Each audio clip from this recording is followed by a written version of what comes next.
সহ্য নয় সামলাতে শেখো, আর মুগ্ধতা একটা আবেগ।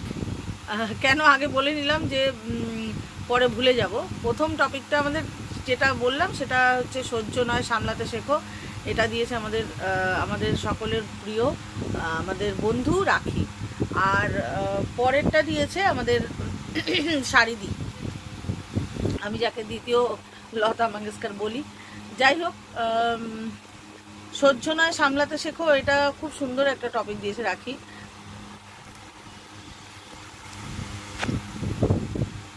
খুব সুন্দর একটা টপিক দিয়েছে রাখি। রাখিকে আমার তরফ থেকে অনেক অনেক ভালোবাসা জানাই।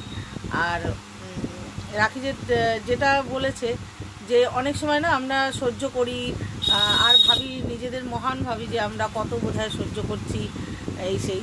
তো অ্যাকচুয়ালি সহ্য আমরা করব না যদি আমরা বুঝি, যদি আমরা বুদ্ধিমতী হই বা বুদ্ধিমান হই, যাই হই, তো তাহলে কিন্তু আমরা সহ্য করব না।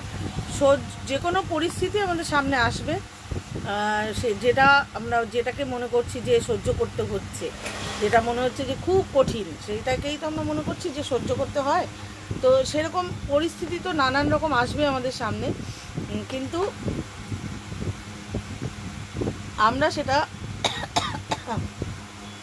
আমরা যদি সেটা স্মার্ট হই, আমরা যদি সেটা বুদ্ধিমত্তার সাথে সেই সিচুয়েশানটাকে হ্যান্ডেল করি বা বুঝি যে কীভাবে হ্যান্ডেল করতে হয়, তাহলে দেখব সেই যে কোনো সমস্যার সমাধান আছে, সব সমস্যারই সমাধান আছে বা সব পরিস্থিতির একটা হাল আছে। তো যদি আমার সাথে এমন কিছু হয় যেটা সত্যি সহ্য, মানে মনে করছি আমি দিনের পর দিন সহ্য করছি, বা মনে হচ্ছে যে আমি কখন বলবো সহ্য করছি, যখন আমি সেইটাকে ভাববো যে সেই সমস্যাটা খুব বিশাল আকারে। আসলে তো সমস্যার কোনো আকার হয় না, আমরা আকার দিই মানুষ। তো আমরা যখন ভাববো এটা যে আমরা যখন ভাববো যে আমার সাথে এত কিছু হচ্ছে, সেগুলো আমি সহ্য করছি, তখন এগুলো ভাববো। অ্যাকচুয়ালি যে কোনো কিছু প্রথমে অ্যাকসেপ্ট করে নিতে হয় যে এটা আমার সাথে এখন হচ্ছে, এটাই হওয়ার। প্রথমত এইটা করতে হয়, আর দ্বিতীয়ত সেই পরিস্থিতিটাকে সহ্য নয় সামলাতে হবে। হ্যাঁ, সেই সামলানোটা একটা বুদ্ধিমত্তার পরিচয়। দেখতে হবে, দেখো আমার সামনে আমি যেটা নিয়ে সহ্য করছি সেটা কিন্তু পাল্টাবে না, পাল্টাবে কোনটা, পাল্টাতে পারি আমরা কোনটা, নিজেকে। তো এটা যদি বুঝে যাই যে আমি যা মানে বলছি আমি সহ্য করছি, সেগুলো পাল্টাবে না, আমাকে দেখতে হবে কী করা যেতে পারে। হ্যাঁ, একটা হিসেবে নিতে হবে, একটা চ্যালেঞ্জ হিসেবে নিতে হবে যে হ্যাঁ, এই সিচুয়েশানটা আমি বুদ্ধিমত্তার সাথে সামলাবো। ঠিক আছে, তো সেইটা সামলানো যায়, কারণ আমি আমার যে জীবন দিয়ে বলছি, একটা সময় ছিল যখন আমার জীবনে যাই সমস্যা ছিল সেটাকে আমি অনেক বড় করে দেখতাম। তারপরে আস্তে আস্তে ধীরে ধীরে বুঝতে পারি যে না, এটাকে ছোট করে দেখতে হবে, এটা বড় করে ইস্যু করে ভাবলে চলবে না। অনেক যুদ্ধ, অনেক নিজের সাথে, থ্যাঙ্ক গড কি সেই যুদ্ধগুলো এসেছিল, নইলে হয়তো এত পরিস্থিতির মধ্যে দিয়ে যেতাম না, এত কিছু নাড়াঘাটা করতাম না, খুঁজতাম না, খোঁজটা থাকতো না যদি বুঝতাম। হ্যাঁ, তো প্রথম ওরকমই ভাবতাম যে আমি অনেক কিছু সহ্য করছি, হয়তো আমি একাই সহ্য করছি, এরকম কোনো মেয়েরাই সহ্য করে না।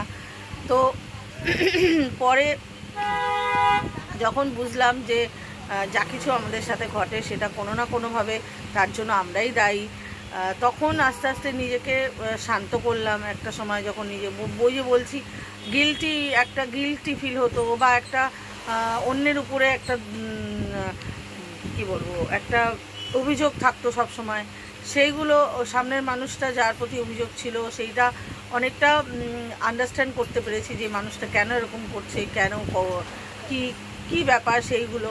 তো সেই যখন তাকে বুঝতে চেষ্টা করলাম, তখন দেখলাম আস্তে আস্তে নিজের মধ্যে যে রাগ, সেইটা যেটা মনে করছিলাম যে আমি বোধহয় খুব সহ্য করছি, সেইটা আস্তে আস্তে কমে গেছে। তো নিজের জীবন দিয়ে বলছি। তারপরে আস্তে আস্তে সেটা ওই যে বলে না, সময় যখন যদি না হয় না কোনো কিছু তোমার ঠিক হয় না, তো সময়ের উপরে অবশ্যই এখনও দাঁড়িয়ে রয়েছি। আর তাছাড়াও ওই সামলেছি, অনেকটাই সামলেছি, যেটা আগে প্রতিনিয়ত সেই সমস্যাটা নিয়ে ঝগড়া অশান্তি নানান কিছু হতো, সেইগুলো কিন্তু আস্তে আস্তে সামলে নিয়েছি এখন। মানে আমি এখন মনে করছি এটাই ঠিক, ঝামেলা ঝগড়া অশান্তি না করে যদি আমার কাছে কোনো অপশান থাকে সেটা কাজে লাগানো, আর নইলে এটাকে সহ্য করা বলবো না, এটাকে হ্যান্ডেল করা, সামলানো বলবো। তো নইলে এটাকে এটার সাথে নাচো, যে কোনো কিছুর সাথে, সেটার সাথে আমি জানি না কতটা বোঝাতে পারছি, মানে এই যে আমার সাথে ঘটে যাওয়া কোনো খেলা সেটাকে ভালো করে সুন্দর করে খেলো, ঠিক আছে? সেটাই হচ্ছে, আমি এখন বুঝি যে ওটাই ওটাই কাজ, ওটাই মানে উচিত। আর যেটা আমাদের শাড়িটি দিয়েছে সেটা হচ্ছে, ভুলে গেলাম, দাঁড়াও একটু দেখে আসি। হ্যাঁ, দিদি যেটা দিয়েছে সেটা হচ্ছে মুগ্ধতা একটা আবেগ, মুগ্ধতা একটা আবেগ। অ্যাকচুয়ালি এটাও না মানুষের ভ্যারি করে, যে কে মুগ্ধ হবে, কে কোন জিনিসে মুগ্ধ হবে, আর কে কোন জিনিস হাজার ভালো কিছু দিলেও সে মুগ্ধ হবে না। এটা একটা কোয়ালিটি মানুষের, আমার মনে হয় একটা মানুষের মধ্যে কোয়ালিটি, যেটা সবার মধ্যে হয়তো থাকে না। কোনো কিছু দেখবে যাদের কাছে, আমার মনে হয় এটা বলতে বলতে এখন মনে হলো, যে যাদের কাছে যাদের অন্যকে এনকারেজ করা এগুলো আসে না, যারা ভালোকে ভালো বলতে শেখেনি, জানে না, পারে না, তারা মনে হয় মুগ্ধ হয় না। এবার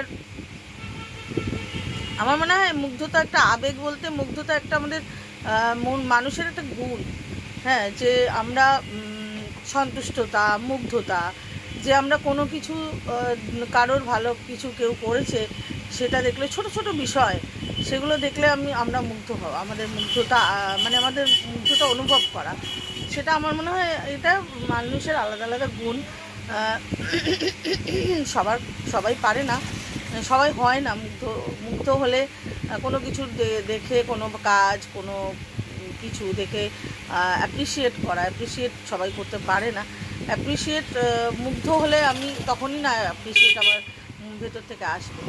তো আমার এটাই মনে হয় যে মুগ্ধতা একটা আবেগই বোধ হয় এটা, আমি ঠিক অতটা করতে পারছি না, কিন্তু আমার মনে হয় আমি যেভাবে বলছি সেভাবে আমার এটা মনে হলো যে মুগ্ধতা একটা গুণ, সন্তুষ্টতা, মুগ্ধতা, এগুলো আমার মনে হয় একটা গুণ, এগুলো গুণ মানুষের মধ্যে, যার যেরকম থাকে। কেউ আছে ছোট ছোট বিষয় দেখেই খুব মুগ্ধ হয়ে যায়, যে একটা ছোট্ট গিফট দেখবে সে ভীষণ খুশি হয়ে যায়। তো সেই রকম কেউ, এটাও এক একটা মানুষের এক এক রকম গুণ বা এক এক রকম সংস্কার, কে কে কী দেখে মুগ্ধ, ছোট ছোট বিষয়, ছোট কিছু থেকেও মুগ্ধ হতে পারে কেউ, আবার কেউ অনেক ভালো কিছু তবুও হয়তো বলতে পারে না। তো আমার এটাই মনে হয়, শাড়ি যদি শোনো অবশ্যই, যদি ভুল ত্রুটি হয় শুধরে দিও, আর যে কেউ শোনো যদি আমি ভুল জেনে থাকি তো অবশ্যই শুধরে দিও। তো চলো, সবাই খুব ভালো থেকো। আজকে একটা নিমন্ত্রণ আছে, ভীষণ গরম, এখন মনে হয় যেন নিমন্ত্রণ মানে কেউ না করুক এরকম মনে হয়। তো কোথাও নিমন্ত্রণ খেতেও যেতে ইচ্ছা করে না, এত গরম। তো চলো, সবাই গরমে নিজের খেয়াল রেখো, বাইরে বেরোলে ছাতা ইউজ করো, বেশি কোল্ড ড্রিঙ্কস খেও না, ডাবের জল বা ফলের জুস এগুলো খাও, বাচ্চাদেরকেও বেশি বাইরের জাঙ্ক ফুড, বাইরের ফাস্ট ফুড এগুলো থেকে দূরে রাখো, নিজেরাও দূরে থাকো, এটাই আমার মনে হয় করা উচিত। চলো, সবাই খুব ভালো থেকো, নিজের খেয়াল রেখো।